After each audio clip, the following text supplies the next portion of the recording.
तृणमूल सांसद जी हाँ, टीएमसी की सांसद महुआ मोइत्रा एक बार फिर से नई मुसीबत में फंसी हुई नजर आ रही हैं। इस बार उनके खिलाफ दिल्ली में एक केस दर्ज किया गया है, यानी एफआईआर दर्ज हुई है। ये केस राष्ट्रीय महिला आयोग की अध्यक्ष रेखा शर्मा की तरफ से अभद्र टिप्पणी के मामले को लेकर की गई है। अभद्र टिप्पणी उनके खिलाफ की गई थी, जिसे लेकर ये मामला दर्ज हुआ है। न्यूज एजेंसी पीटीआई की अगर माने तो उनके मुताबिक भारतीय न्याय संहिता के तहत दिल्ली पुलिस के स्पेशल सेल की ये पहली एफआईआर है, जिसमें राष्ट्रीय महिला आयोग की ओर से दिल्ली पुलिस कमिश्नर के सामने महुआ मोइत्रा के खिलाफ शिकायत दर्ज की गई। इसी आधार पर स्पेशल सेल ने केस दर्ज किया है। अब ऐसे में ये जानना जरूरी है कि ये मामला क्या है। तो ये मामला 2 जुलाई को यूपी के हाथरस में सत्संग के बाद भगदड़ मची थी और इस भगदड़ की वजह से 121 लोगों की जान चली गई थी। मरने वालों में ज्यादातर महिलाएं थी। 4 जुलाई को राष्ट्रीय महिला आयोग की जो अध्यक्ष रेखा शर्मा वो हाथरस पहुंची थी और इस दौरान एक शख्स पीछे छाता लेकर चलता हुआ नजर आ रहा था। इसका वीडियो जैसे ही सामने आता है उस पर महुआ मोइत्रा की तरफ से टिप्पणी कर दी जाती है और सिर्फ टिप्पणी नहीं, अभद्र टिप्पणी की जाती है। हालांकि बाद में महुआ मोइत्रा ने इसे डिलीट कर दिया था और इस पर राष्ट्रीय महिला आयोग ने स्वतः संज्ञान लिया।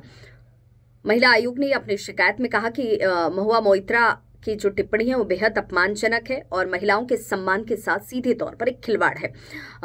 ये अपमानजनक है।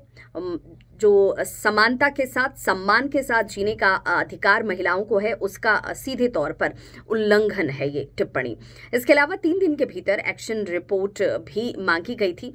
महिला आयोग के आरोप ये भी है कि महुआ मोइत्रा की टिप्पणी न सिर्फ अपमानजनक है बल्कि एक महिला की गरिमा के अधिकार का उल्लंघन भी है। ये महिला आयोग ने भारतीय न्याय संहिता की धारा 79 के तहत केस दर्ज करने की मांग की थी। महिला आयोग की शिकायत पर दिल्ली पुलिस के स्पेशल ब्रांच ने स्पेशल सेल ने भारतीय न्याय संहिता की धारा 79 के तहत केस दर्ज भी कर लिया है। 79 के तहत यह दर्ज हुआ है। टीएमसी सांसद महुआ मोइत्रा पिछले साल कैश फॉर कैरी मामले में भी फंसी थी, आपको याद होगा। और बीजेपी सांसद निशिकांत दुबे ने उन पर रिश्वत लेकर संसद में प्रश्न पूछने और सवाल पूछने का आरोप लगाया था। महुआ मोइत्रा पर आरोप लगा था कि उन्होंने कारोबारी जो दर्शन हीरानंदानी से रिश्वत लेकर संसद में सवाल पूछे थे।